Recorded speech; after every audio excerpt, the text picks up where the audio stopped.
이 시점에 솔로몬이 하나님께 듣는 마음을 주십시오 라고 듣는 마음을 구합니다.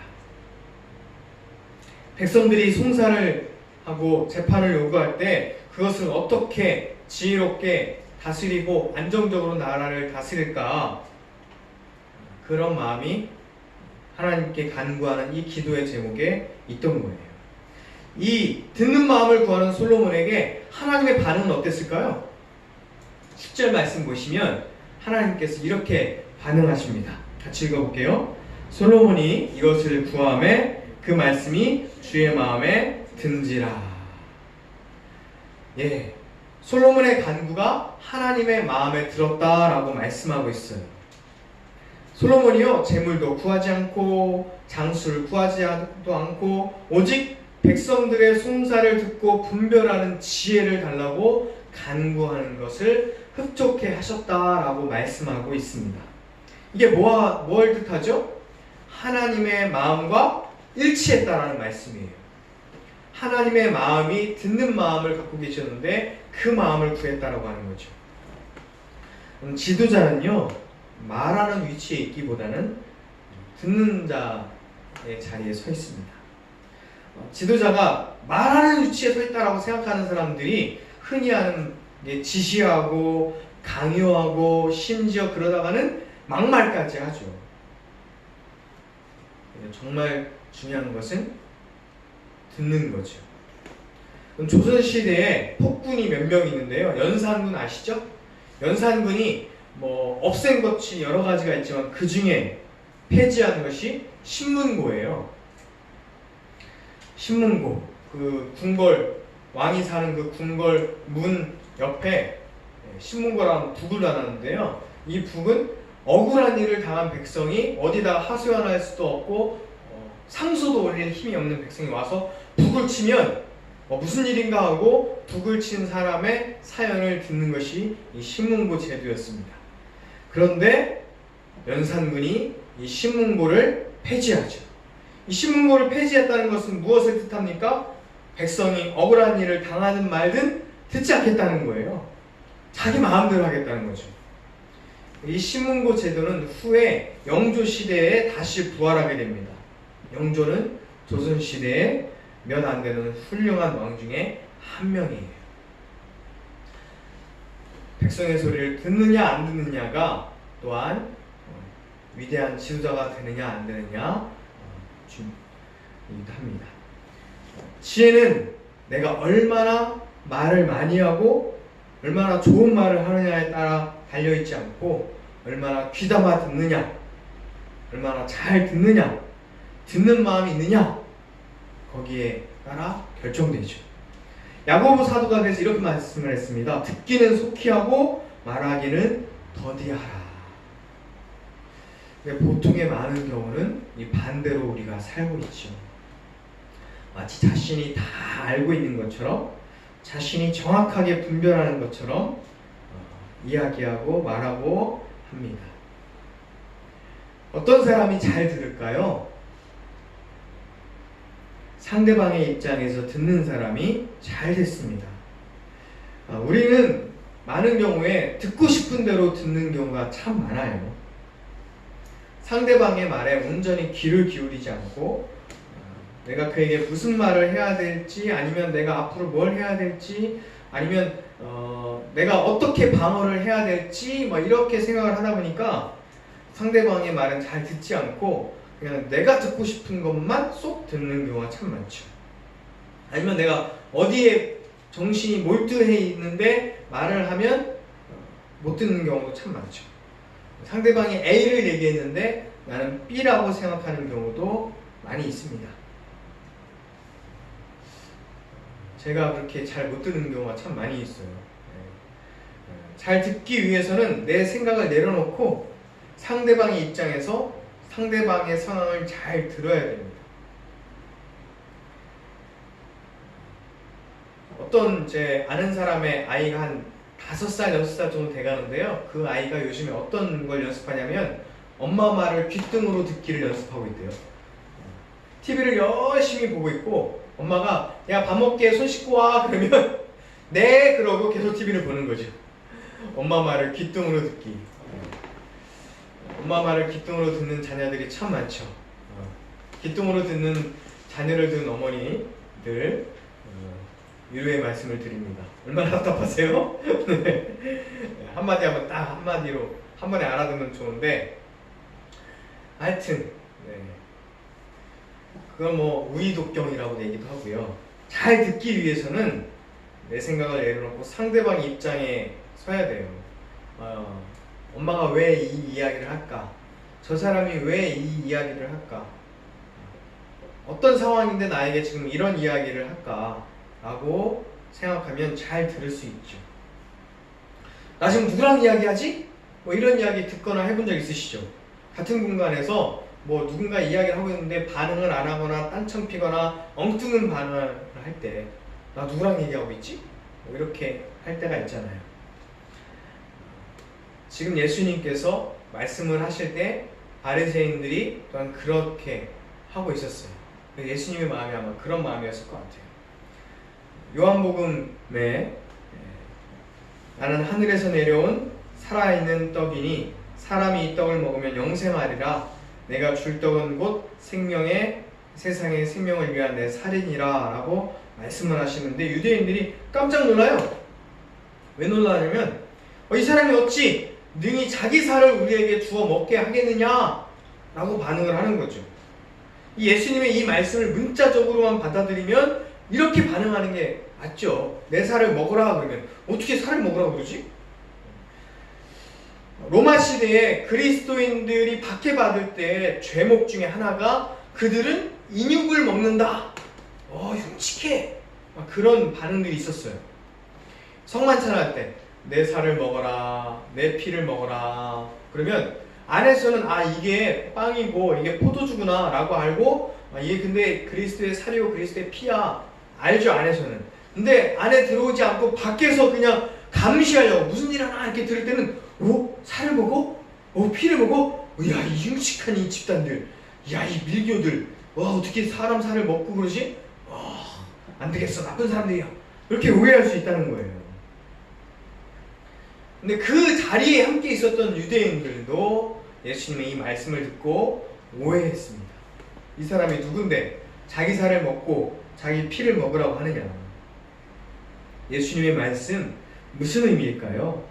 요한복음 6장 56절에서 57절 말씀 같이 보겠습니다. 내 살을 먹고 내 피를 마시는 자는 내 안에 거하고 나도 그 안에 거하나니 살아계신 아버지께서 나를 보내심에 내가 아버지로 말미암아 사는 것이 같이 나를 먹는 그 사람도 나로 말미암아 살리라 라고 말씀합니다. 자, 이 말씀에서 두 가지 중요한 표현이 있어요. 처음에는 거하다 라고 하는 표현이에요. 이 거하다 라고 하는 말씀은 영어 표현에 보면 abide 라고 하는 말씀이에요. 이 abide 라고 하는 말은 보통은 그냥 혼자 쓰이지 않고 뭐뭐와 함께 라고 하는 뜻의 with 라고 하는 전치사와 함께 쓰여요. abide with, 함께 거한다 라고 하는 말씀이죠. 그래서 오늘 요한복음의 그 말씀에 거한다 라고 하는 말씀은 함께 있다, 더불어 산다, 상대방의 입장에 서 있다 라고 하는 말씀으로 우리가 이해하면 좋겠습니다. 주님의 살과 피를 먹고 마시는 자가 주님 안에 거하고 주님이 우리 안에 거하신다라고 하는 말씀이에요. 거한다라고 하는 말씀은 침입해서 그 안에 누가 쏙 들어가 있다라고 하는 말씀이 아니라 상호간에 함께 이루어지는 관계를 이야기하죠. 내가 주님 안에, 주님은 내 안에. 내가 주님 안에 거한다는 말씀은 주님이 내 마음에 계시고 내가 주님 마음에 있다라고 하는 말씀이에요. 주님 마음이 우리의 마음이라고 하는 말씀이죠. 내 생각을 고집하지 않고 내 뜻을 고집하지 않고 주님의 마음을 우리 마음에 모신다라고 하는 그런 말씀입니다. 내가 주인 삼은 것 내려놓고 내 주 되신 주님을 바라보는 거죠.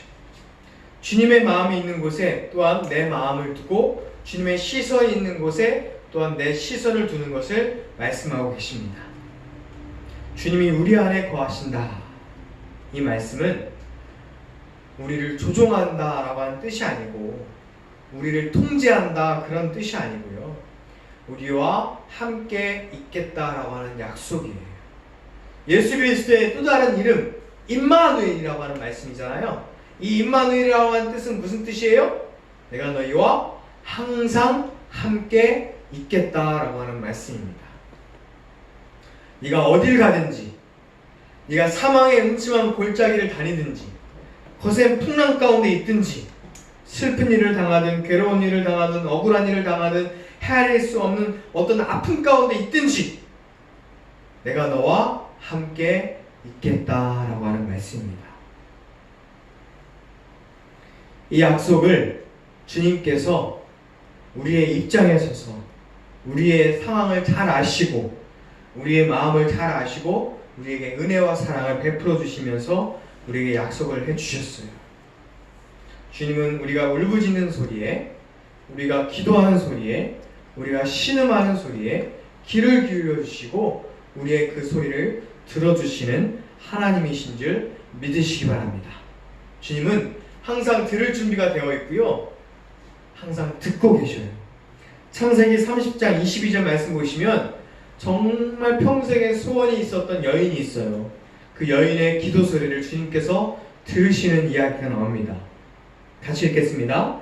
하나님이 라헬을 생각하신지라 하나님이 그의 소원을 들으시고 그의 태를 여셨으므로. 아이를 갖지 못하는 그 여인의 마음 얼마나 슬플까요? 평생의 소원이죠. 어떤 사람들은 아이를 잘 낳지만 어떤 사람들은 아기가 안 생겨서 인공수정을 몇 번씩 하기도 하고 그래도 안 생기는 사람들도 있거든요. 라헬이 아기가 정말 안 생겨서 하나님께 기도하고 그 소원을 하나님께 말했는데 하나님께서 그 소리를 들으셨다고 하는 말씀입니다. 출애굽기 2장 24절 말씀 보시면 고통 가운데 있었던 이스라엘 백성들의 그 소리를 들으시고 출애굽해 주시는 말씀이 나와요. 같이 읽겠습니다. 하나님이 그들의 고통의 소리를 들으시고 하나님이 아브라함과 이삭과 야곱에게 세운 그 언약을 기억하사. 또한 3장 7절 말씀, 여호와께서 이르시되 내가 애굽에 있는 내 백성의 고통을 분명히 보고 그들의 감독자로 말미암아 부르짖음을 듣고 그 근심을 알고. 하나님께서 그 고통의 소리를 들으신다라고 말씀하고 계십니다. 시편 저자는 또한 들으시는 하나님에 대해서 이렇게 고백하며 말씀하고 있어요. 시편 10편 17절 같이 읽겠습니다. 여호와여 주는 겸손한 자의 소원을 들으셨사오니 그들의 마음을 준비하시며 귀를 기울이시고 들으시고. 귀를 기울여 들으신다라고 말씀하고 계세요. 시편 30편 10절 말씀 같이 읽겠습니다. 여호와여 들으시고 내게 은혜를 베푸소서. 여호와여 나를 돕는 자가 되소서 하였나이다. 하나님은 우리의 소리를 들으시며 우리의 돕는 자가 되시는 하나님인 줄 믿으시기를 바랍니다. 요한복음 6장에 57절 말씀에 또한 중요한 표현의 말씀이 또 하나 있는데요. 두 번째 단어 말미암아라고 하는 표현이에요. 이 표현은 내가 아버지로 말미암아 너희는 나로 말미암아 이렇게 말씀하시잖아요. 이 말미암아라고 하는 말씀은 그분으로 인하여 그분 때문에 그분을 통해서 살 수 있다라고 하는 그런 말씀이에요. 나 혼자 사는 게 아니고요. 그분 때문에 사는 거예요. 그분의 힘으로 사는 거고요. 그분의 은혜로 사는 거예요. 그분의 사랑으로 사는 거죠. 그분 없이는 나는 살 수 없다는 거예요. 힘의 원천이 어디입니까? 하나님이죠. 힘의 원천이 내가 아니라, 힘의 원천이 돈이 아니라, 힘의 원천이 건강이 아니라 힘의 원천이 하나님인 거예요. 우리는 당연하게 생각하는 거, 당연히 나에게 있다라고 생각하는 거지만 당연히 없을 수 있어요. 우리의 생명, 우리의 건강 당연한 것 같죠. 오늘도 자고 일어나고 먹고 하니까 당연히 그런 것 같지만 우리가 사는 오늘, 누군가에겐 오늘이 없을 수 있거든요. 재물도 마찬가지고요. 세상의 것들은 당연히 있지 않습니다. 그런데 변함없이 계신 하나님, 변함없이 계신 하나님의 말씀, 그분이 바로 우리의 힘의 원천이고 우리가 의지해야 할 대상이지요. 또한 그분은 귀를 기울여 우리의 소리를 들으시는 하나님이시기 때문에 우리는 그분을 의지할 수 있습니다. 독재자처럼 자기의 뜻만 막 강요하는 분이 아니고요. 우리의 울부짖음, 우리의 기도, 심지어 울부짖을 수 없을 때 한숨 소리만 낼 수밖에 없는 상황인데도 성령께서는 우리의 탄식 소리를 들으신다라고 말씀하고 계세요. 누구보다도 우리의 상황을, 우리의 아픔을, 우리의 마음을, 우리의 고통을 잘 알고 계시는 하나님이시기 때문입니다. 그분 때문에 우리는 힘이 나요. 그분이 우리의 소리를 들으시는 분이기 때문입니다.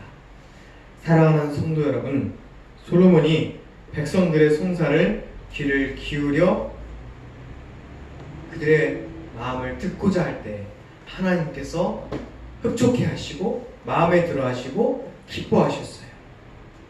우리도 또한 하나님의 말씀을 듣고 또한 세상의 소리, 그 신음소리를 들으시는 저와 여러분 되기를 간절히 바랍니다.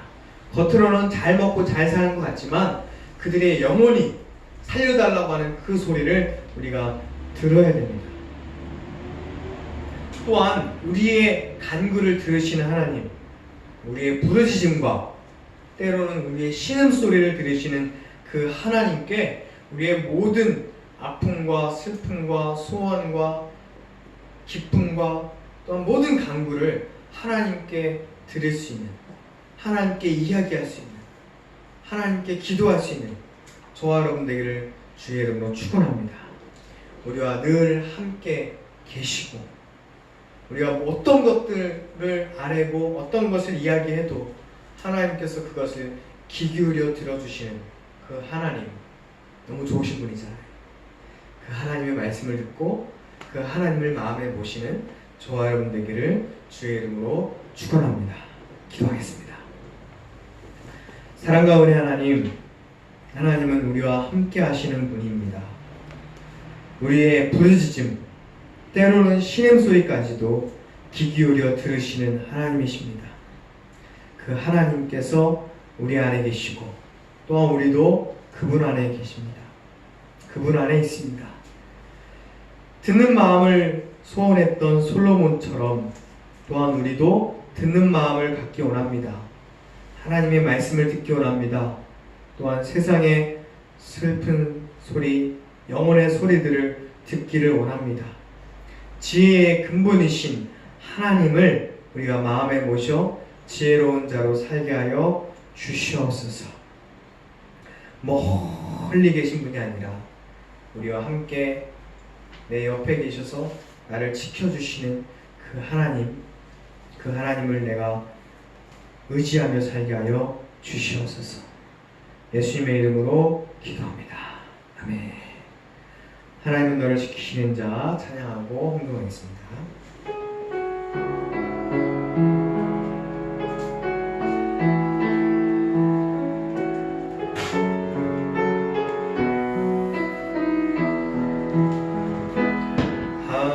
하나님은 너를 지키시는 자, 너의 우편을 그를 대시니 낮에 해와 밤에 달고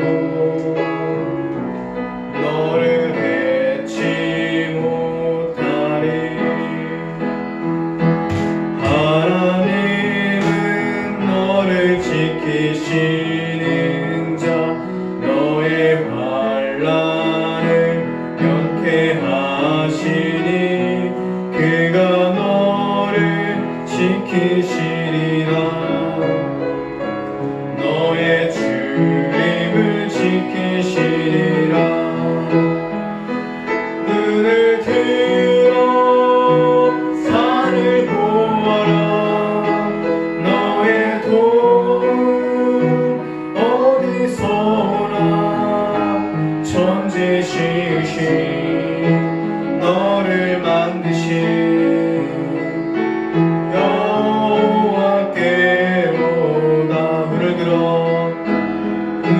손을 들어 산을 보아라.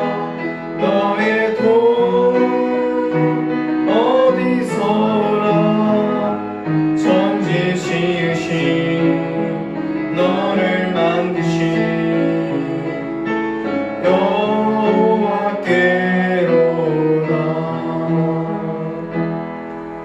기도하겠습니다. 하나님 감사합니다.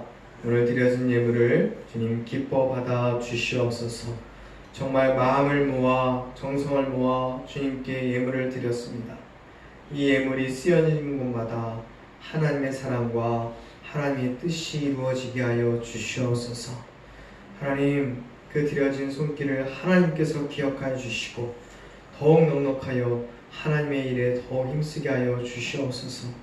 드리지 못한 자가 있다면 하나님 위로하시고 또 또한 넉넉함도 허락하여 주시옵소서.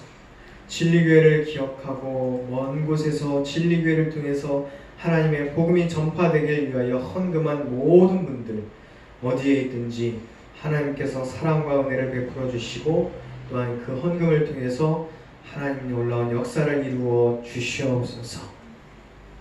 이제는 우리 주 예수 그리스도의 은혜와 하나님의 크신 사랑과 성령의 함께 하심이 오늘 예배를 드리며 하나님의 말씀을 듣기 원하고 또한 들으시는 하나님께 기도하며 세상의 영혼의 소리들을 듣길 원하는 모든 사람들에게 이제부터 영원토록 함께 하시기를 간절히 축원하옵나이다.